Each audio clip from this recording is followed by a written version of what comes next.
country, Libya. From Libya, the Excellency Director, the Institutional Perfection Directory, and the General Directorate of the foundations. Ahmed Kasım Abdullah al-Jalidi. Here, please present your presentation. We are waiting you.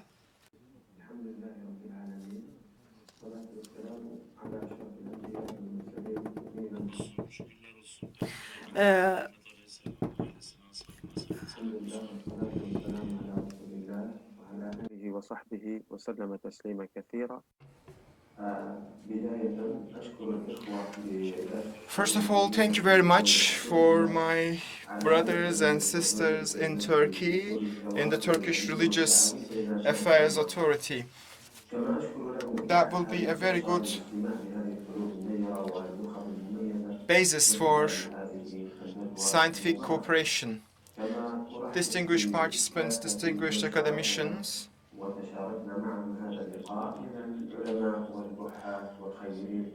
salutations from Libya to all participants, listeners, viewers of our symposium.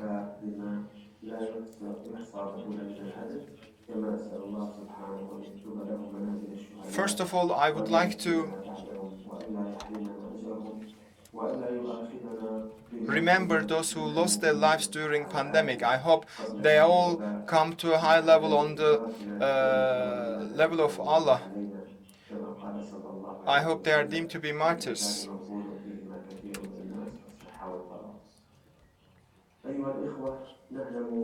And let's hope we all have a healthy life. As it is known in our holy book, it says, only go to Hajj if you can afford it. As it is mentioned in other surah, Hajj is only for limited time. And as it is mentioned in the hadith of Prophet, he says, Hajj is farz for you. And then he has been asked, what if I cannot afford it? You can only go to Hajj if you can afford it physically, financially, and mentally.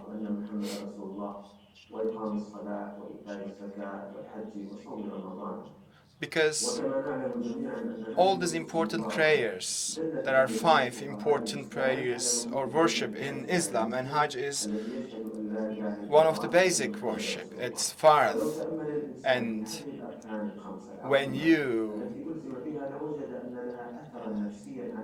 shahad on the unity of Allah, the prophecy of Muhammad, and of course it is an important element in the lives of people to be able to continue all other worships in prayer, in good deeds, all of these rituals have a spiritual dimensions as well.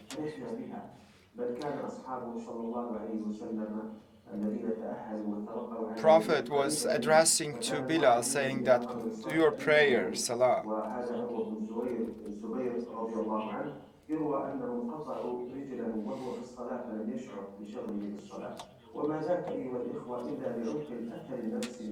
And during the salah, it feels as if they don't feel the fear. They really put themselves in the salah spiritually, psychologically, and bodily. It feels as if they are not in that world when they are in their salah. Therefore, there is a spiritual dimension of these rituals.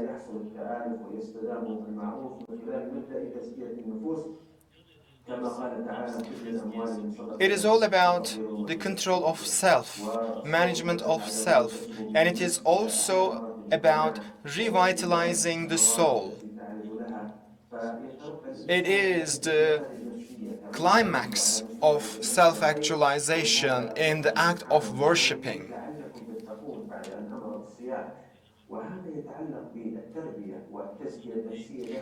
It is about education. It's about fulfillment of self. And of course it will have some positive reflections on the society, because it has many reflections and interactions around the worship in social level as well. If individuals can educate themselves, can actually tame themselves, in other words, then it will create a harmony. It will create a relationship of good deeds between individuals.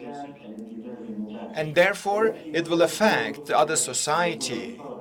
And when you look at the big picture, we can see the entire Ummah, Islamic Ummah, being in harmony, being in good interaction between each other. Of course, as you know, you can only perform Hajj if you can afford it, if you can enough means and power to be able to do that.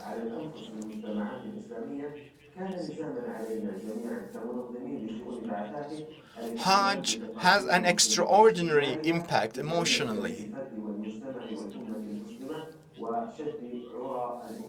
We can consider that a restoration spiritually. And it is also mentioned in Sunnah, it is also mentioned in Quran. Without changing yourself, you cannot change the society. Everything starts with self-change. Only after this can be reflected to the society level, so that we can have a collective state of change. After all these acts, deeds have been finished, people turn back to their homes in peace, restorated and rejuvenated after their Hajj worship.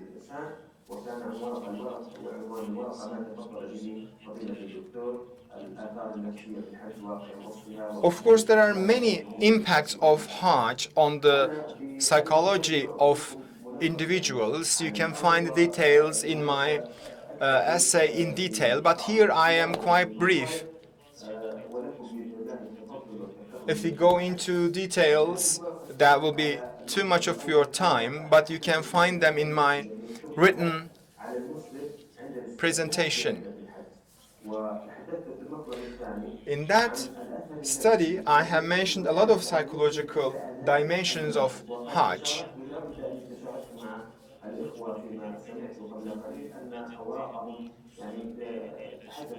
That it is also about how to radiate that spiritual healing to those who haven't completed their Hajj duty. When those pilgrims turn back to their daily life, daily routine, it will create some spiritual transformation in their hearts, and that will radiate to those around him or her, and this will also create an impact on others as well, that well-being state of mind. Another issue is about improving of self. You turn back as improved. Of course, there are some issues we need to consider carefully when it comes to psychological state of individuals. Let's look at the organization during Hajj, the provision of services. Everything needs to be considered carefully if you want to attend to the psychology of pilgrims. We have to think about the psychological dimensions of everything you do in the provision of Hajj services. They have to be prepared psychologically as well. Some pilgrims, we have to look at traveling routes, if it is either airways, maritime or land roads. If the pilgrim is of certain age, certain needs has to be fulfilled in terms of the food or clothing. If certain things are not met, then this will negatively impact the psychology of the pilgrim. Some pilgrims might have disabilities, and they have to be attended with care. If they have a company, if they lose their company on the way, this will also be quite disruptive in their psychology. Of course, there are some mistakes being done during this entire organization. In order to avoid such mistakes, some trainings have to be provided to pilgrims with regard to psychological dimensions of that journey, so they can be prepared spiritually, they can be prepared in the ways that they are being healed after that journey. We all see when we experience Hajj duty, there are some chronic diseases on the rise, there are some fatal diseases on the rise. Let that be away from us.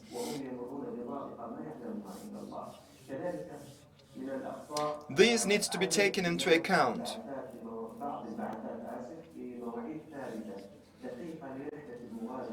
Some other things needs to be taken into account. We think about poor societies. And sometimes people are coming from that parts of the world. And they have a different mentality, they have a different psychology as well. Maybe they have to be prepared, they have to be trained in these aspects as well.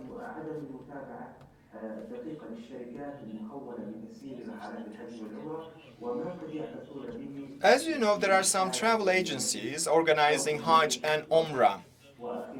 And you have to be careful about them as well to make sure that they are all being registered, they all have the capabilities and the authority.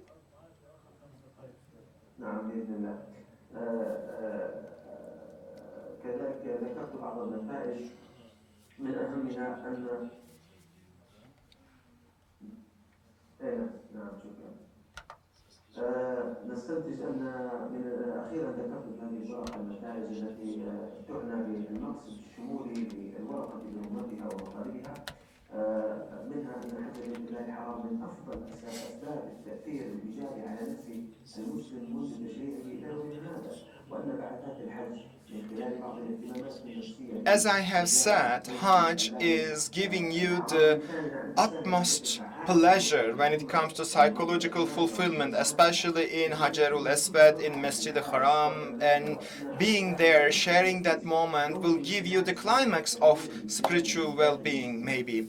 And before you go,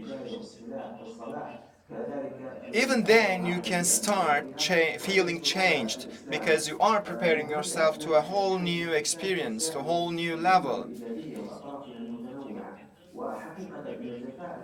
And when people are in their Hajj duty, they can also witness the different segments, different parts of Islamic world.